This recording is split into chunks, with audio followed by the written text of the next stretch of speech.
Pod started in about 91. It was a very much more, I guess, stoner rock sort of an outfit at first.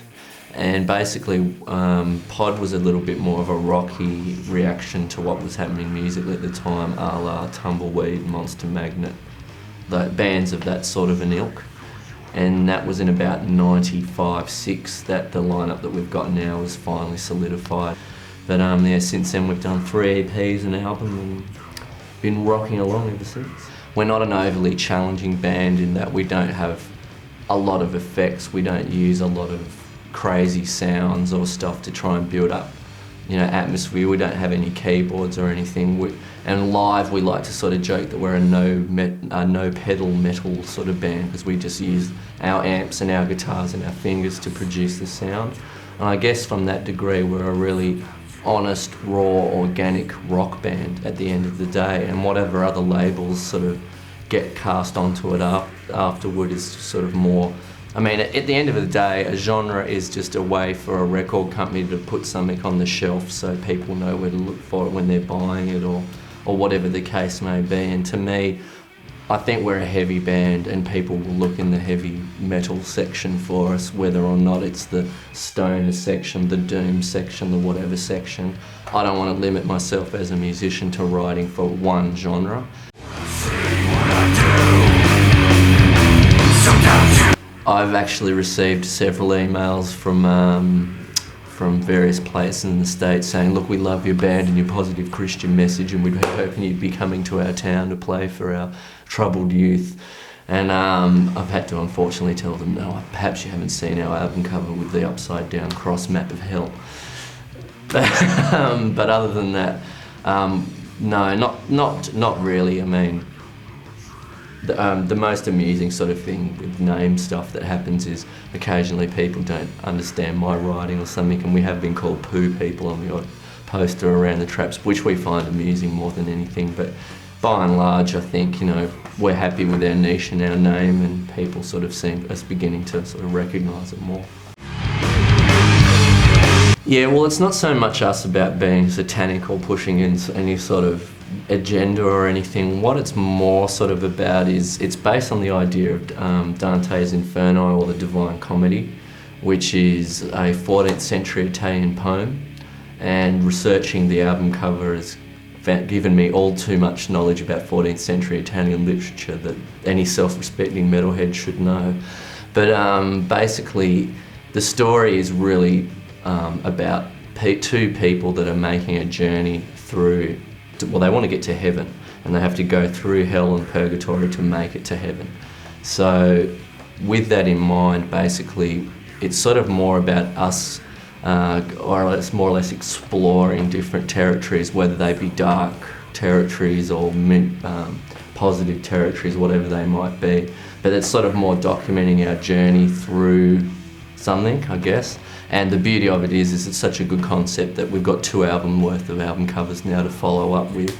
The next album's already basically being sort of loosely formulated around the idea of purgatory, which is a giant mountain that you have to climb to give penance to make it to heaven.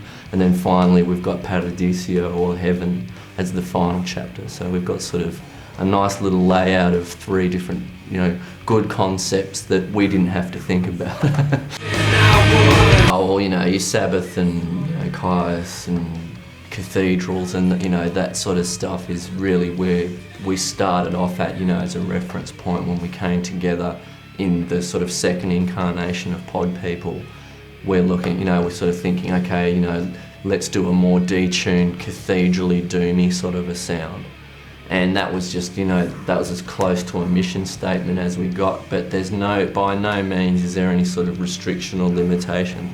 Like, I write 90% of the stuff on an acoustic guitar, and quite often the arrangements will be nothing like what we turn out with, because we really do write as a band, 5 people. I'll bring in an idea and we'll all have an equal say in how the song might run out. I think there's a real lack of show in Australian, particularly in Australian metal or in Australian rock in general. There's no one really going that extra mile to try and put on a show. And I think a lot of people are scared of looking like being pretentious or bigger than your boots or whatever. But For me, it's genuinely about trying to engage an audience and spark up a real interaction between the crowd and the band. And whether that's through the riffs and the music or a silly facial expression and people sort of enjoying a show or that element of it, then I just want people to be on the same page as us. It's sort of like, I'm the biggest dickhead in the room, so don't feel like you have to hold back. I just can't help getting into tunes, and whatever happens on the night, I'm mostly just trying to do for entertainment's purpose. You know, people pay money to come to a show, and I don't want to stand there and be bored. To be asked to play on a record with one of your favourite bands that you grew up, you know, going to see, and having a double bonus to play a tribute to a record that I grew up from, you know, as long as I can remember. I've had Jeff Wayne's JJ LaWhore in my house and scared and freaked the hell out of me, you know, since I was a kid. So it was just a double bonus and a genuine honour to be able to sort of record with a band that I really respect and a bunch of musicians I really respect and get a different experience out of it, to see how sort of Alchemists do things to Pod. And also sort of give tribute to a musician and a record that I've loved all my whole life. So that was really cool, and I mean, I just enjoyed having the opportunity to do something different at the time, because you know, I'm always looking for a bit of action. I was a member for pretty much 3 years, either just under or right on 3 years. You know, that was a really interesting rock and roll experience. I guess there's a lot of rumours and things about, you know, how it ended and why I'm not in the band anymore and all that sort of stuff. But, you know, without going into an airing the dirty laundry sort of thing, it just basically came down to the harsh realities of rock and roll. I mean, I'm living in Canberra, 6-hour commute from Melbourne. I wasn't able to move down there. We had a whole bunch of bills and stuff that needed to be attended to, and at the end of the day it just wasn't practical or working out anymore, so stepped aside. And now Beltsy's in there, and you know, Beltsy rang me up before he tried out for the band to see if it was alright, and I'm like, you're fucking kidding me, of course it's alright, you know, he's an honourable man, and I got no hard feelings towards them really, because I had a ball. I made a whole bunch more contacts for Pod and for everything else around the country, toured with and met, you know, a slew of amazing people and cool people to meet and hang out with, and I still talk to all the guys pretty much. So, you know, it was a really interesting, cool experience. Fuck. Playing guitar in rock bands, it's a great time, what can I say? I'm a musical slut, hence my nickname moniker JJ LaWhore, which has nothing to do with girls, it's to do with playing in Alchemist and Pod People and Blood Duster and a few other bands here and there and other stuff. I just like playing music.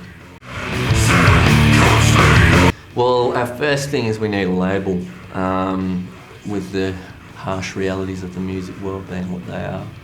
We're sort of in limbo a bit now, having written 9/10 of another record in our follow-up, and it's kind of frustrating not really having a plan or a timeline to work to, I guess.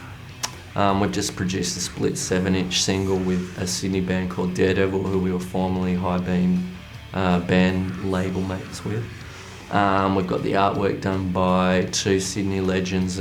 Ben Brown did the Daredevil side, and we've got Ray Arn doing our side, and it sort of ties in with the Divine Comedy themes that we talked about earlier. It's sort of like a linking pink between the last album and what I perceive being the next album cover. I'm happy for anyone to email me at doomtilldeath@hotmail.com about whatever, because I do a lot of beat press and sort of sceney stuff locally, and I'll often help out other bands coming down for tours, or, you know, help point them in the right direction, whatever. But if you wanted to get in touch with us, the website, or find out what's happening with Pod, definitely the website. And here's Pod People filling the void for you. Will come on.